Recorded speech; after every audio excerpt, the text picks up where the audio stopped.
What's up, social media, YouTube subscribers, all of that that's rocking out with me every Tuesday in the month of December, where I am sharing the book Jump, a book that changed my life. I shared with you on one video that I did with the BAM community. I went live to introduce this book, to kind of tell you a little bit about it and what it was, as well as we talked about last week. We talked about the importance in the book, chapter 1, where he talks about ain't no lesson like a bought lesson.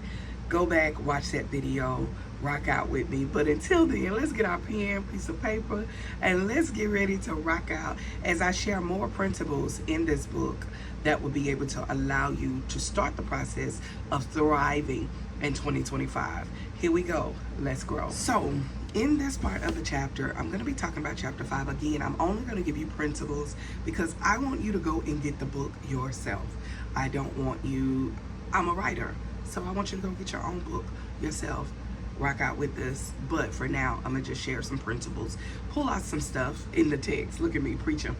Pull out some stuff in the text that will be able to help you enhance and grow and get these principles so that you can process, so that you can go to the next level in your life. So the chapter that I'm going to be talking about, there's a particular chapter in the book, and it talks about if you are going through hell, I said it, keep going. Because that's what it feels like sometimes when you are going through life. It feels like HE double hockey sticks. It feels like that. Even though you're not there, we ain't never been there. I thank the Lord, that's not where I'm going to heaven. But if it feels like that when life just be lifing and you're going through, he says keep going, keep going. He teaches us in this book a couple of principles, and I want to share that with you real quick. One of the things that's in this chapter that I'm talking about, he really talks about the power of perseverance. He talks about resilience. He talks about maintaining your faith during difficult times. That's to that person that you, no matter what, you're going to face difficulties, especially when you are making a decision to do something different than you've ever done before, or you're making a decision to press on towards the higher calling or the higher mark, right? And no longer look back, but to press forward. When you're doing that, you're going to go through. I'm a living witness of it. It's just a part of life, but it's learning to be resilient. It's learning perseverance. It's learning that this won't kill me. This won't break me. If I can still breathe, even me being on a cane, even me being in a hospital bed and the doctor's telling me that, you know, cancer, whatever, and I'm just like, I'm gonna persevere. Lord, I'm speaking those things to be not as though they were. My body is healed. And I know that's not the case for everybody, but the thing is speaking and speaking and speaking. For 4 months, I thought that I had leukemia. And I just kept speaking and speaking and speaking, and even got to a point of acceptance that, okay, Lord, I accept it. If this is what you want for me, I'm not going to stop doing what I'm designed to do and what I'm called to do. Thank God I do not have leukemia. Praise God for that. But I know that life comes with trials and tribulations. And because of that, this chapter reminds us, man, you're going to go through hell, but keep going. It's going to feel like it, but keep going. Don't quit, no matter what you do. So one of the things that he does, and I want to pull out, is he talks about, number 1, here's my points, my principles, so that you can process, so that you will be able to progress in life, love, marriage, ministry, and money, right? But basically in your life to prepare for 2025. But number 1 is endurance. It's going to be 5 different things I'm going to share with you today. One of those things is, number 1, endurance leads to breakthrough. There is power in endurance. My husband and I this month, a couple of weeks, we're going to be 2 weeks, we're going to be married for 24 years. 24 years of marriage. There's some endurance that happens when you are married for 24 years. There's some endurance. We've been in ministry 14 years as pastors and leaders. There's some endurance that has to happen when you are going through. Me and my nail tech, we just got into it the other day. I've been with her 17 years. Come here. But there is some perseverance, some endurance that you're going to have to go through. But it leads to breakthrough. It makes you better. It makes you stronger. It makes you be able to get to a point of realizing that quitting is not an option, regardless of what it is. No matter what, I don't care what happened between my nails. Say, girl, you good. I'm coming to you. You need me, I need you. I need you to do my nails. You need me to pay you money. And you know I'm going to pay you in tips. Come here. Because you do such a good job, and I've been rocking out with you for years. So it doesn't matter. So I'm not going to quit. I'm not going to quit going because you got hot. Because of something I said, you know. I got hot because something you said. Girl, let's get over it. Come on here and do these nails. Let's go. But you got to look like that in life, right? You got to be like that in life. That no matter what, man, we going to go through, period. It does not matter. You got to be willing to endure and keep going in marriage, in ministry, in life, in love. That's relationships, in your money. You got to be willing to endure in all of those areas. And understandingly, eventually, there's another side to this. Eventually, there's going to be a breakthrough that's going to happen because of my endurance. Everything that I've endured in my life, love, marriage, ministry, and in my money, I have seen the other side of greatness. I have seen God's grace, I've seen God's mercy, but I've also seen the other side of greatness to all of those levels. I've seen God move greatness in my life. I've seen God allow me to feel like that was I was on the edge with my pinky finger holding on, but baby, when I finally let go and let him have it, oh Lord Jesus, he handled it. So I come to tell you that endurance, he says this, endurance leads to breakthrough. Number 2, temporary struggles don't define your destiny. What you say, Steve Harvey? Temporary struggles do not define your destiny. Man, I always say this, my husband and I, being in that apartment, we downsized. For those of you that know the story, if you don't, real quick, we downsized into an apartment.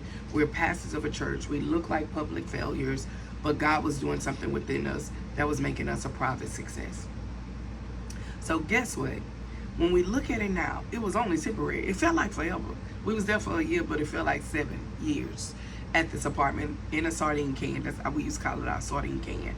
But in this apartment, but the things that we learned in the process, the notes that we took, the endurance that happened during that process, it brought our kids together, it brought us together as a family. Can I also tell you, in the middle of going through that temporary struggle, or it really wasn't a struggle, but it was, because even the enemy started doing things in our mental. Even with my children, stuff was going on. We had to have an intervention with one of my babies. It was a lot going on. Depression was trying to hit our entire house. It was a mess. But on the other side of that, we realized it did not define who we are today. We had a meeting the other day and sat down and just had a conversation of, God, you're good.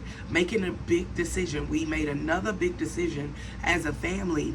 And while sitting down with my babies that are now grown, they're young adults, right?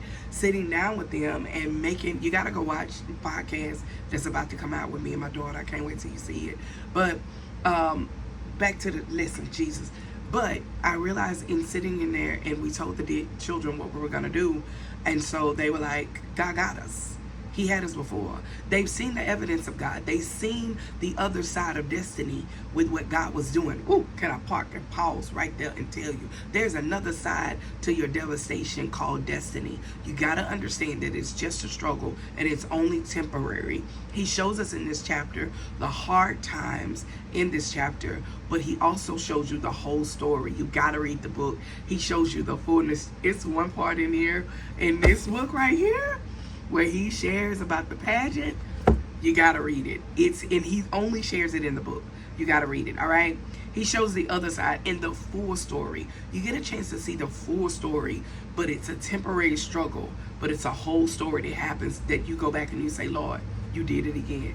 And you did it again. Yes, you did it again, all over again. And you continue to stay in God's grace, in God's mercy, and now walk into greatness. Number 3, faith is your armor in the storm. You find out when my husband and I was in this apartment complex, and there's nothing wrong with apartment complex, let me tell you that. But when you have lived in a house for so long, can you imagine all the stuff that we had to pack up to that apartment? Baby, we had, and stuff we had to throw away because we had so much stuff.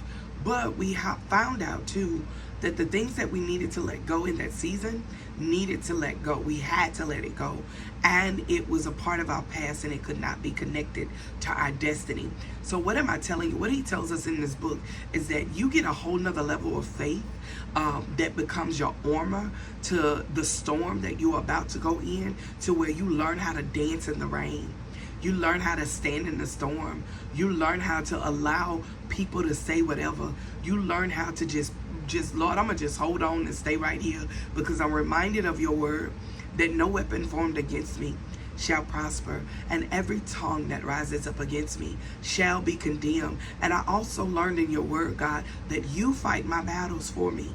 I don't have to fight. So you learn to stand in the storm. And when I tell you everything was going on, even from the house that we were at, man, we're going to have to write a book about this whole transition, okay? The house that we were living at, the guy was charging us way more money because we were renting. And he charged us like $3,000-$4,000 for something. A long story short, I don't know where the money came from, but it came.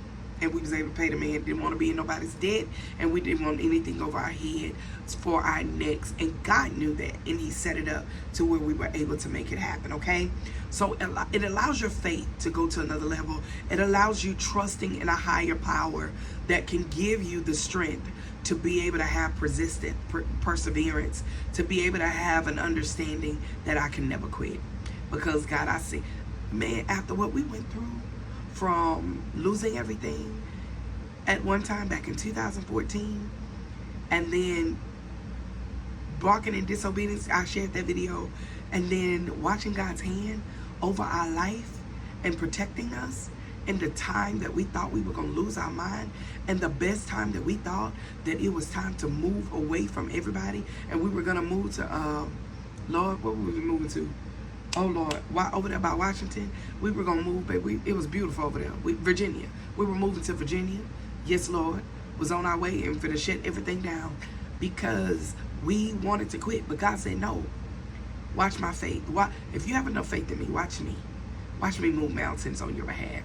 And that's what God ends up doing. He moves mountains on your behalf. All right, number 4, praying precedes in purpose. Pain, I'm going to say this because that's what he says, but I'm going to say, when you are in pain, your purpose is being pushed out. It's like having a baby, to every woman that's watching me.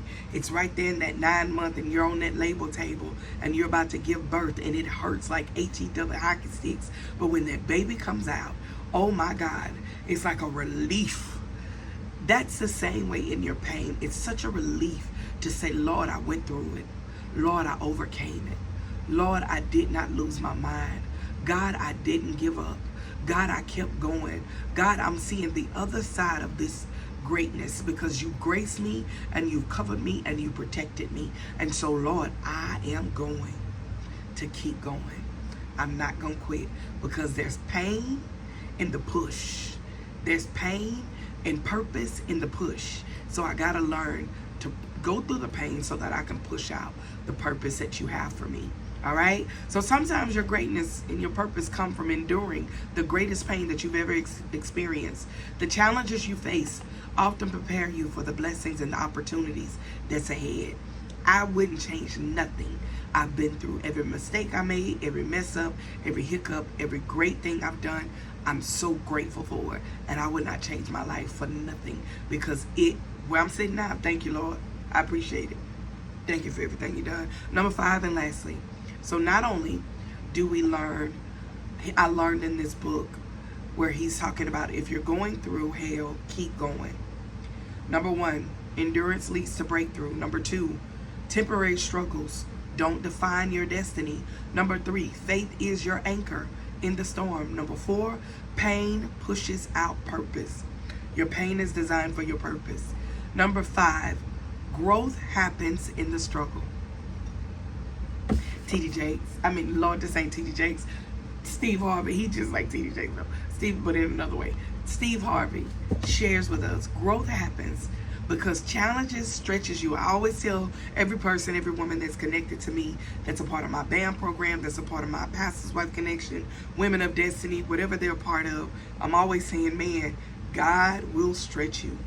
And stretching don't feel good. If you're watching the video, I know you said it.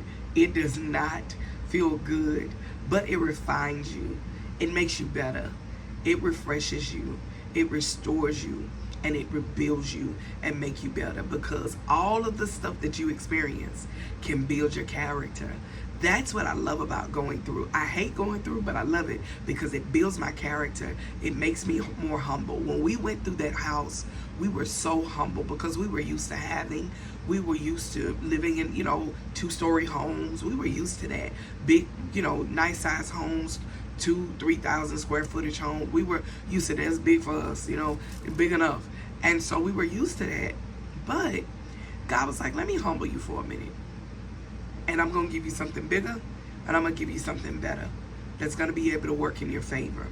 And because we were able to endure, we were able to have enough faith, we were able to go through the pain of the process, and we were able to grow within the struggle, we found out that there were opportunities that were waiting on us. My dad had land that he gave me. He deeded to my husband and I. He deeded the land to us, 1.5 acres of land that we own. We don't live in a neighborhood. We have our own land, as well as building a house from the ground up. You can't tell me that going through is not worth it, because you see the other side of greatness. We've seen it. We're excited about it. And now, Lord, what you're about to do next, it just scares me to death. But I am excited because I learned that when I go through hockey sticks, I don't even feel like saying the word, y'all. I'm not a cusser, Jesus. But that's not cussing, that's just saying. When you go through hell, that's what it feels like. You keep going. You do not quit, because you're going to grow, and it's going to happen. And it's going to allow your character to be built, and it's going to develop some skills that you didn't even know that you needed for the gift that you're about to tap into for your next opportunity that is waiting on you. Listen, I thank you so much for rocking out with me as we go on this journey about this book. Jump changed my life forever and a day. I'll forever thank Steve Harvey for this book that changed my life completely. My voice is going out, so let me stop. So listen, if you are not, I'm super duper excited for everyone that has joined the BAM program 90-day challenge that we are going on. We're jumping together.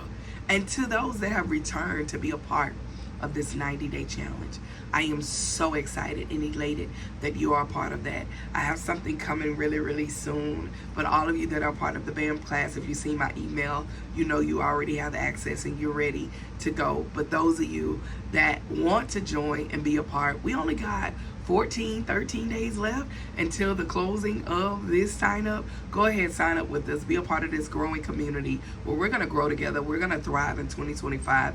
Find out more information on my website at TonyaHarden.com. Right there, TonyaHarden.com. Let's rock out together in 2025 and let's thrive. And if you don't remember anything else, remember that you are a product of God's grace and mercy when you see yourself through God's eyes and not people. Until then, stay blessed. I'll rock out with you guys next Tuesday. We're going to talk more about this book, Jump. Stay blessed. Bye-bye.